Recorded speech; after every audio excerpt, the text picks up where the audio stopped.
lupa privasi story WA part 19. Pop Nadia.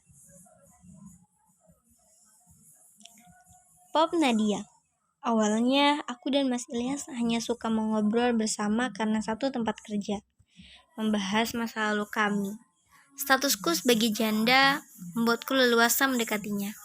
Namun Mas Ilyas kelihatannya hanya ingin main-main denganku, sekedar jalan berdua menghilangkan jenuh. Kami hanya akrab sebagai sahabat dekat. Namun setelah dia diangkat jabatan menjadi manajer, jiwa miskinku meronta-ronta.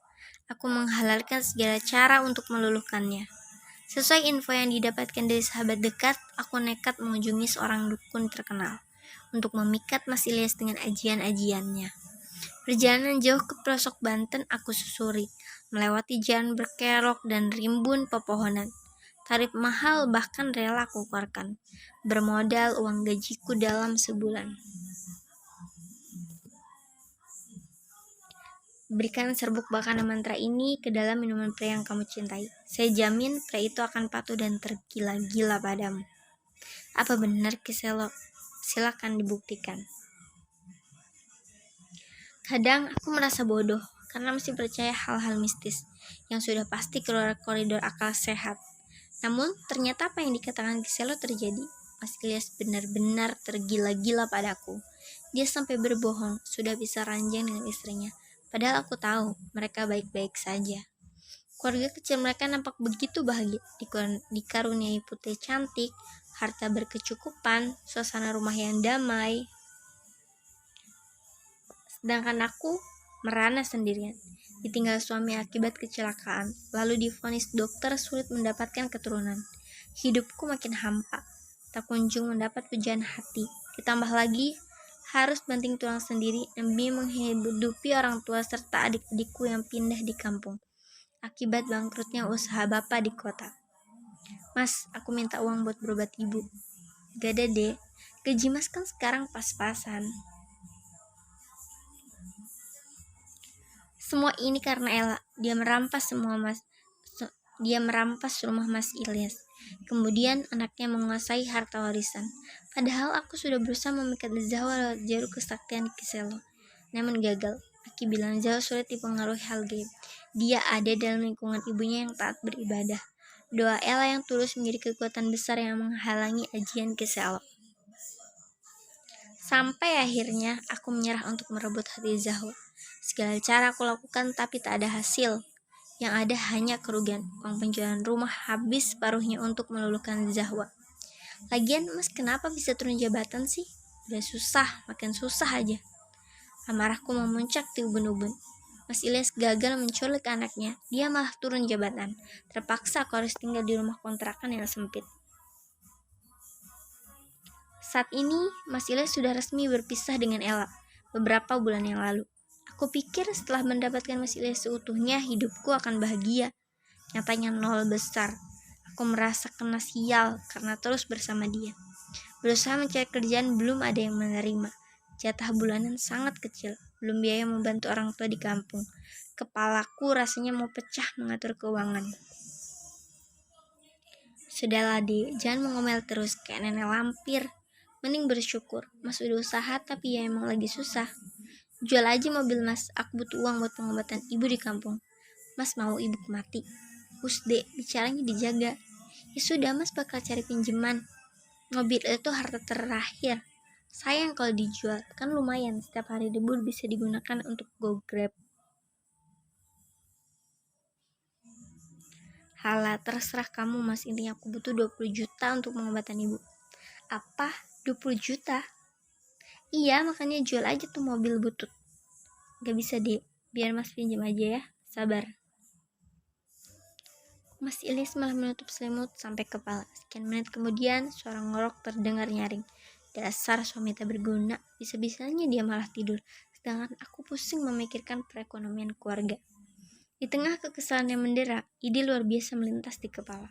Aku ambil ponsel dan menawarkan mobil Mas Ilyas melalui status WhatsApp. Tak lupa aku privasi nomor Mas Ilyas. Menunggu beberapa menit, ada pesan masuk dari sahabat dekat semasa SMA. Dia sedang membutuhkan mobil.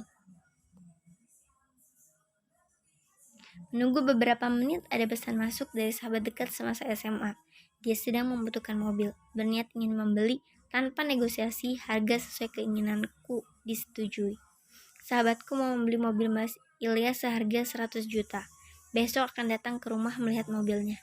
Inilah hasil rezeki istri cantik dan baik hati sepertiku. Mudah sekali menjual mobil. Ternyata hoki masih berpihak padaku. Dek, lihat kunci mobil nggak? Nggak, jawabku ketus. Serius dek, di mana ya? Keesokan harinya saat hendak berangkat kerja, Mas Ilyas sibuk mengobrak-abrik isi kontrakan untuk mencari kunci mobil.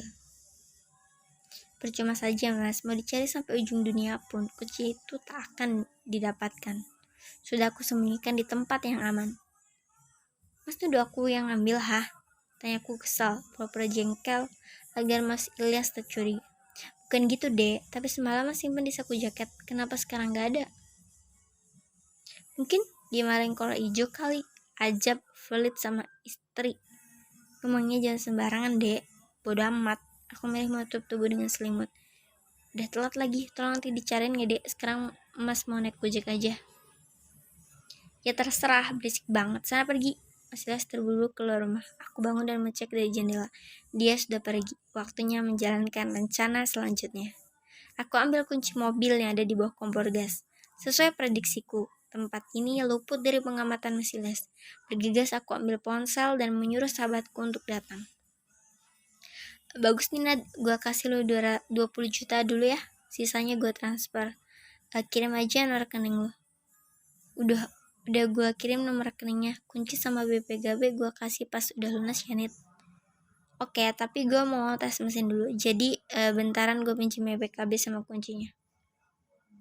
Tapi gue ikut ya. Gak usah, bentar aja Nat. Tapi firasat aneh seketika menjalar di hatiku. Meskipun Nita teman dekatku, akan tetapi semenjak dia menikah kami jarang bertemu. Nita bersuamikan orang luar pulau. Kebetulan sedang ada di kediamannya di Bogor. Masa lu gak percaya sama gue, Nat?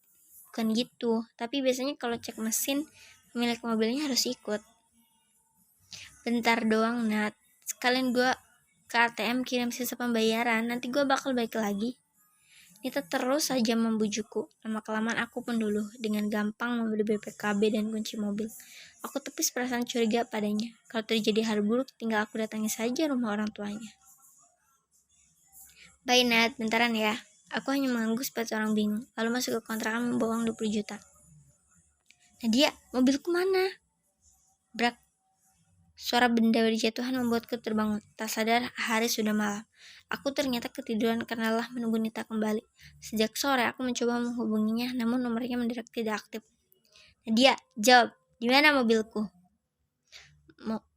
Mobil mas, aku jual. Apa? Mas Ilyas ambruk ke lantai. Wajah berminyak, penuh aura lelah, semakin tak karuan.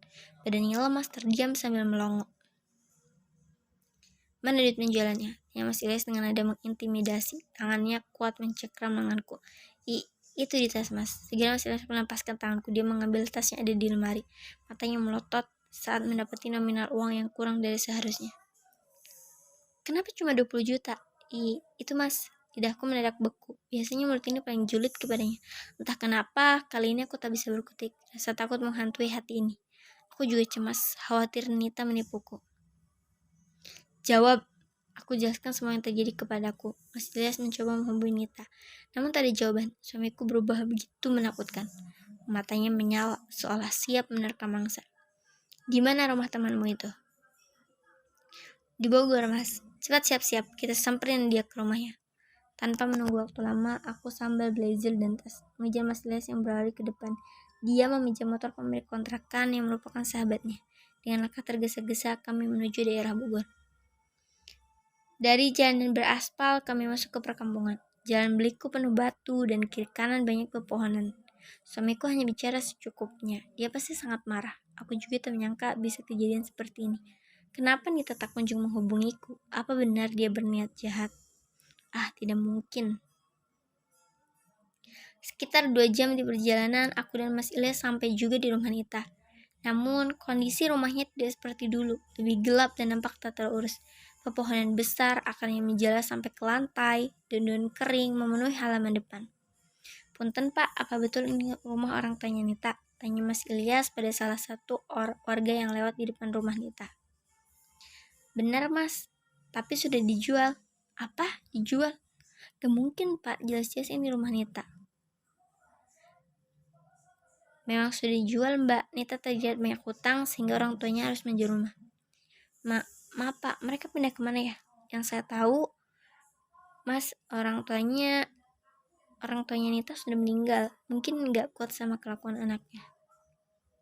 Maaf lagi nih Pak, maksud Bapak gimana ya? Itu loh Mas, si Nita ini gayanya kayak orang gedean, tapi modal hutang. Akhirnya nggak mampu bayar, terus jadi penipu. Penipu? Sendi-sendiku rasanya ingin lepas, takut menopang tulang-tulang untuk tegak berdiri. Kepala seakan tertimpa satu truk emas batangan. Sakitnya terasa, tapi emasnya hanya hayalan.